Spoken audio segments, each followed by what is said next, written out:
When we examine 100 random teenagers, we would find that while they all look different, their minds work in very similar ways.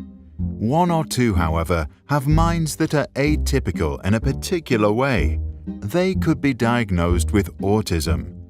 This happens to boys 4 times as much, perhaps because diagnosing them is easier. Children and adults who are considered autistic experience the world differently because they were born with various degrees of neuroatypical traits. Most autistic children have more refined senses and share a deep desire to bring logic into their surroundings. Some seek repetitive behaviors that follow specific patterns, and many appear to be asocial and avoid eye contact. Autism is not a disease and therefore cannot be cured. Since all our brains are different and there is an endless range of nuances in their architecture, autism is defined as a spectrum. On one side of the spectrum is high-functioning autism, also known as Asperger's syndrome. These children are highly intelligent and have extreme abilities and interest in specific areas. In the middle are those with average intelligence and some problems learning new things in school. On the far end of the spectrum are children with severe learning disabilities who may require support in their daily lives. Timo, a young boy, can help us understand how living with a neurodivergent mind can be. His mum noticed early on that her boy would avoid eye contact and that he would often become upset if she hugged him. He never returned smiles, and engaging him in play with friends often ended in a tantrum.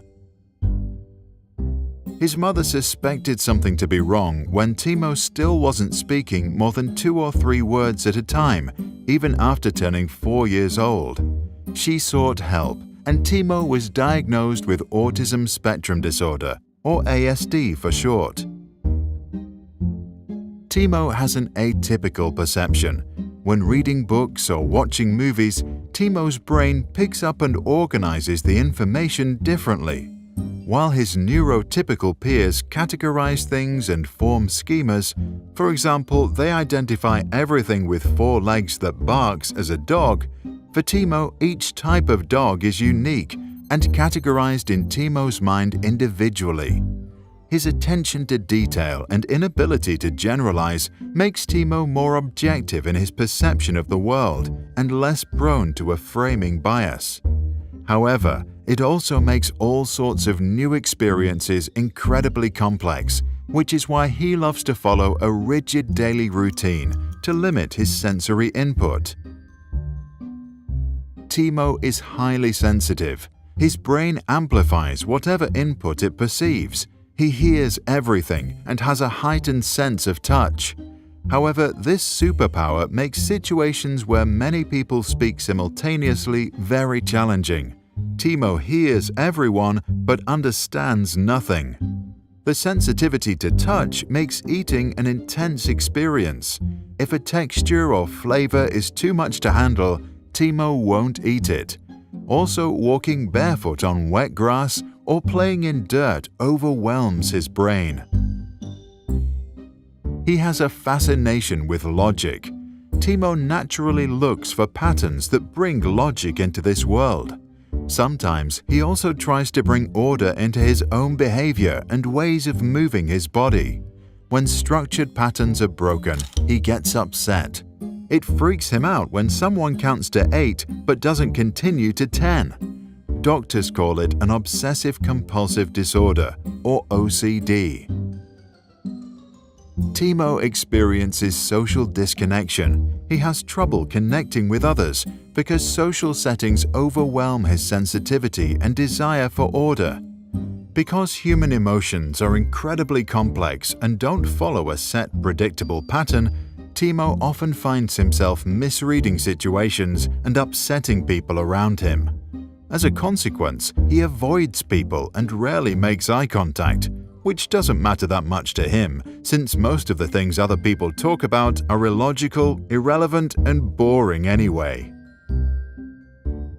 For 4 years, his mother had him treated by a therapist who would show him images of faces to help him learn to identify feelings.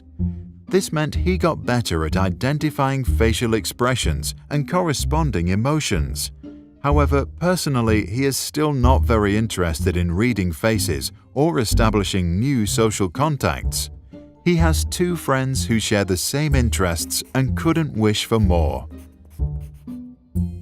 Since Timo's autism is not an illness we can treat, but rather a different way of him experiencing the world, the question remains whether we should try to change him through therapy or accept him for who he is. So, what do you think? Should we treat children with autism with therapy or celebrate them for who they are? Or perhaps do both?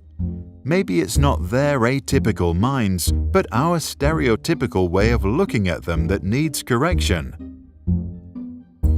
To get a 3-dimensional glimpse of how an autistic girl experiences her own surprise birthday party, or to download this video without background music, check the descriptions below or visit sproutsschools.com.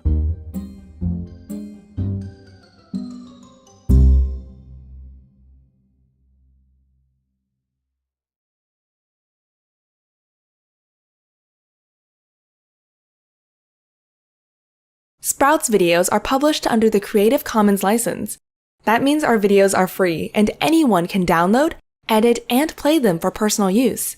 And public schools, governments, and nonprofit organizations can also use them for training, online courses, or designing new curriculums.